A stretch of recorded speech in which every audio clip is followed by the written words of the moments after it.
नमस्कार। आज की क्लास में हम बात करने वाले हैं डिंगल और पिंगल पर। डिंगल क्या है, पिंगल क्या है, इन दोनों में क्या अंतर है, इन सभी बिंदुओं पर हम बात करेंगे। कुछ लोगों को पहले से जानकारी भी होगी कि डिंगल का संबंध मारवाड़ी से है, जिसे पश्चिमी राजस्थानी भी कहते हैं, और पिंगल का संबंध ब्रज भाषा से है, जिसका कुछ क्षेत्र हमें राजस्थान के पूर्वी भाग में देखने को मिलता है। सबसे पहले हम बात कर लेते हैं डिंगल पर। डिंगल मारवाड़ी के साहित्यिक रूप का नाम है, तो मारवाड़ी बोली के साहित्यिक रूप का नाम डिंगल है। डिंगल नाम ज़्यादा पुराना नहीं है। जोधपुर के कविराज बांकीदास कृत कुकवि बत्तीसी ग्रंथ में 1814 ईस्वी में सर्वप्रथम डिंगल नाम आया है। तो डिंगल नाम हमें सर्वप्रथम कहाँ देखने को मिलता है? कवि हैं जोधपुर के बांकीदास, उनका ग्रंथ है कुकवि बत्तीसी, उस ग्रंथ में हमें देखने को मिलता है। डिंगल और मारवाड़ी में उतना ही अंतर है जितना साहित्यिक हिंदी और बोलचाल की हिंदी में है। तो साहित्यिक राजस्थानी का स्वरूप क्या है? डिंगल है, और बोलचाल का स्वरूप क्या है? मारवाड़ी है। ठीक, ये आपको स्पष्ट हो गया होगा यहाँ से। और ये कथन अगर पूछ लिया जाए किसका है, तो ये कथन मोतीलाल मिनारिया का है। डिंगल के प्रसिद्ध कवि हैं नरपति नालह, ईसरदास, पृथ्वीराज, करणी दीन, बांकीदास, सरलादास, बालबख्श आदि। एक बार इन कवियों के नाम को आप देख सकते हैं, बहुत ज़्यादा रटने की ज़रूरत नहीं है।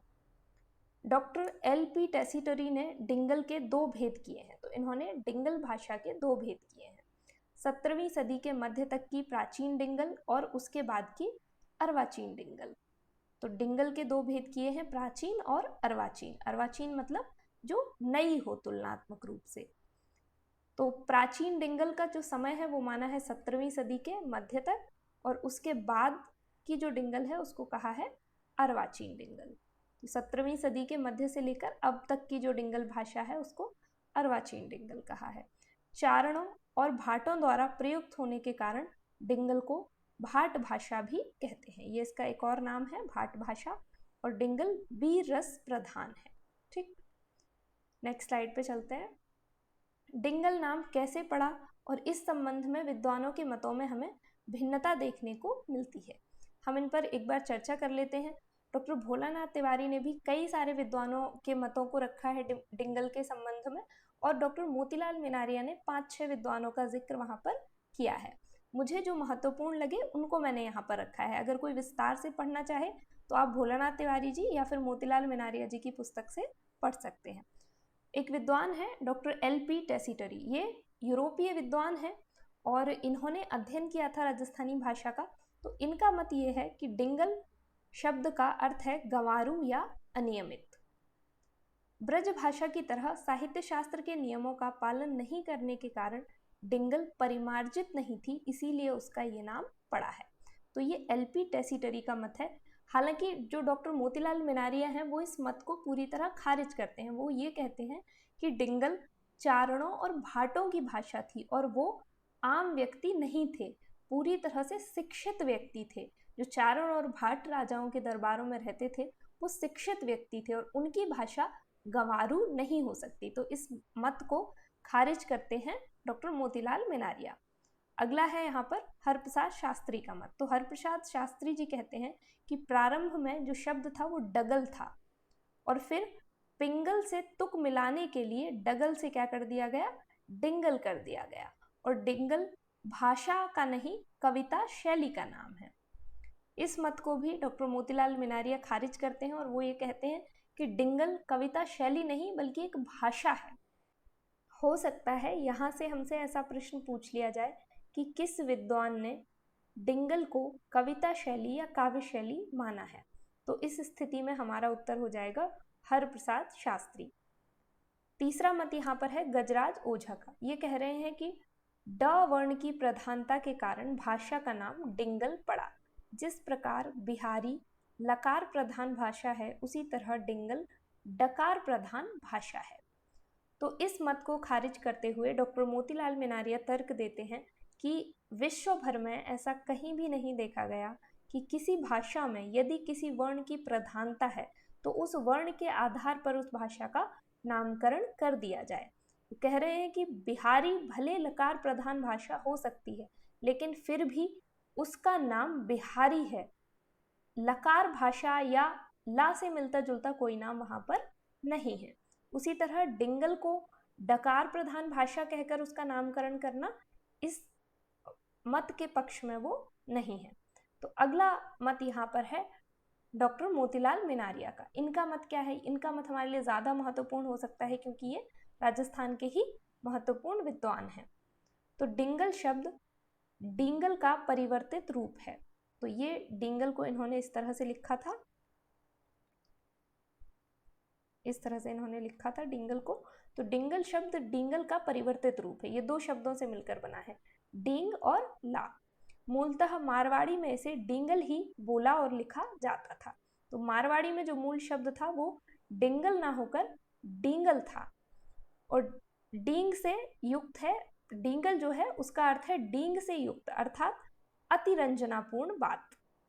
तो जो डिंगल भाषा है उसका प्रयोग ज्यादातर वीर रस के संदर्भ में हमें देखने को मिलता है, और हमें ये मालूम ही है आदिकाल में जब हम देखते हैं पृथ्वीराज रासो जैसे ग्रंथ जहाँ पर अतिशयोक्तिपूर्ण वीरता का वर्णन किया गया है, तो उसी तरह से अतिरंजनापूर्ण या अतिशयोक्तिपूर्ण वर्णन करने के कारण इस भाषा को डिंगल नाम दिया गया। अगला पॉइंट यहाँ पर है कि ग्रियर्सन आदि अंग्रेज विद्वानों ने डिंगला और पिंगला को एक ही तरह से लिखा, जिससे उच्चारण भेद समाप्त हो गया। तो किस तरह से ये डिंगल से डिंगल बना, इसके संदर्भ में मोतीलाल मिनारिया जी हमें बता रहे हैं कि जब यूरोपीय विद्वानों ने भाषाओं का अध्ययन शुरू किया तो उन्होंने इन दोनों की स्पेलिंग एक जैसी लिखी। इस तरह से डिंगला लिखा और इस तरह से पिंगला लिखा। तो जिस तरह से हिंदी में पिंगल पढ़ा जाता था, उसी के उच्चारण साम्य पर डिंगल को डिंगल ना कहकर डिंगल पढ़ा जाने लगा, और फिर वही चल पड़ा एक तरह से। अगला यहाँ पर मत है श्याम सुंदर दास जी का। तो श्याम सुंदर दास जी कहते हैं कि पिंगल के सादृश्य पर गढ़ा हुआ शब्द है डिंगल, अर्थात जिस प्रकार ब्रज भाषा काव्य के लिए पिंगल शब्द का इस्तेमाल किया जाता था, उसी तर्ज पर साहित्यिक मारवाड़ी के लिए भी डिंगल शब्द का प्रयोग किया जाने लगा। अगला मत यहाँ पर हमें देखना है नरोत्तम स्वामी का। नरोत्तम स्वामी जी कह रहे हैं कि उडिंगल नागराज नामक एक छंद शास्त्रकार थे, अर्थात छंद शास्त्र के आचार्य थे। उन्हीं के नाम पर उडिंगल से डिंगल हो गया। तो उडिंगल नागराज एक छंद शास्त्र के आचार्य थे और उन्हीं के नाम पर उडिंगल से क्या हो गया? डिंगल हो गया। जिस तरह से हम पिंगल के संदर्भ में भी इस तरह का एक मत देखते हैं कि पिंगल आदि आचार्य थे छंद शास्त्र के, और फिर उन्हीं के नाम पर छंद शास्त्र का नाम पिंगल शास्त्र पड़ गया। तो उसी तरह का एक मत ये भी है, और डॉक्टर भोलानाथ तिवारी जी भी इसी मत के साथ सहमत हैं। चलिए नेक्स्ट स्लाइड पे चलते हैं। अब हमें देखना है पिंगल। पिंगल क्या है? यह ब्रज भाषा का एक नाम है। पिंगल छंद शास्त्र के आदि आचार्य थे, उन्हीं के नाम पर छंद शास्त्र को पिंगल या पिंगल शास्त्र कहने की परंपरा चली। ये भी हमें याद रख लेना है। नेक्स्ट पॉइंट है पिंगल का संबंध कविता से है, अर्थात यह काव्य भाषा है। तो ब्रज भाषा काव्य के लिए पिंगल शब्द का प्रयोग किया जाता था। राजस्थान में मारवाड़ी के साहित्यिक रूप के लिए डिंगल शब्द का प्रयोग होता था। उसी के रूप साम्य पर ब्रज भाषा को पिंगल कहा गया। पिंगल को नाग भाषा भी कहा जाता है, और पिंगल में श्रृंगार रस की प्रधानता होती है। तो ये कुछ महत्वपूर्ण तथ्य हैं जो पिंगल से संबंधित हैं। अच्छा, नाग भाषा वाले बिंदु पर हमने पहले भी बात की थी, और जब मैंने आपको ब्रज भाषा पढ़ाई थी तब मैंने आपको कहा था कि नागवंश के शासकों का इस क्षेत्र में शासन था, ग्वालियर मथुरा वाले क्षेत्र में। इस वजह से हो सकता है कि पिंगल को नाग भाषा कहा जाने लगा हो। मुझे अभी भी ऐसा ही लगता है, और डिंगल को जब हम पढ़ रहे हैं तो वहाँ पर कहा जा रहा है कि ये भाटों के द्वारा प्रयुक्त होती थी, इसलिए इसको भाट भाषा कहा जाने लगा। तो ये भी एक तर्क हो सकता है कि हो सकता है जो पिंगल है वो नाग लोगों द्वारा प्रयुक्त होती हो, इसीलिए उसको नाग भाषा कहा जाने लगा। ठीक। एक बार हम मैप देख लेते हैं पहले, फिर इनमें अंतर भी हम देख लेंगे। ये देखिए, ये जो क्षेत्र है ये मारवाड़ी का क्षेत्र हम मान के चल सकते हैं। तो ये क्षेत्र जो पश्चिमी राजस्थान का है ये डिंगल का क्षेत्र है, और ये जो क्षेत्र है जहाँ धौलपुर करौली आ रहा है राजस्थान का कुछ कुछ हिस्सा, और यहाँ पर यूपी का भाग, ये पिंगल का क्षेत्र है, क्योंकि यहाँ पर मथुरा, आगरा, मैनपुरी, इटावा ये सब जिले आ जाते हैं जो कि ब्रज भाषा से संबंधित है।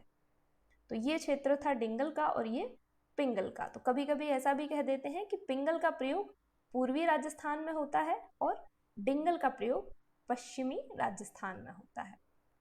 ठीक है, चलिए अब हम चलते हैं अपनी नेक्स्ट स्लाइड पे। वही पॉइंट्स हैं जो हम पहले पढ़ चुके हैं, बस यहाँ पर उनको एक जगह पे रख दिया है। बारी बारी से देख लेते हैं दोनों को। डिंगल क्या है? डिंगल है अपभ्रंश का मारवाड़ी मिश्रित रूप, और पिंगल है अपभ्रंश का ब्रज मिश्रित रूप। उसके बाद तो ये हो गया हमारा अपभ्रंश का मारवाड़ी मिश्रित रूप, और ये हो गया ब्रज मिश्रित रूप। उसके बाद है कि ये पश्चिमी राजस्थानी से संबंधित है और पिंगल पूर्वी राजस्थानी से संबंधित है। डिंगल को भाट भाषा कहते हैं, पिंगल को नाग भाषा कहते हैं, और छंद शास्त्र के जो आचार्य थे उडिंगल, नागराज, उनके नाम पर इसका नामकरण हुआ है डिंगल का, और छंद शास्त्र के आचार्य थे पिंगल, उनके नाम पर पिंगल का नामकरण हुआ है।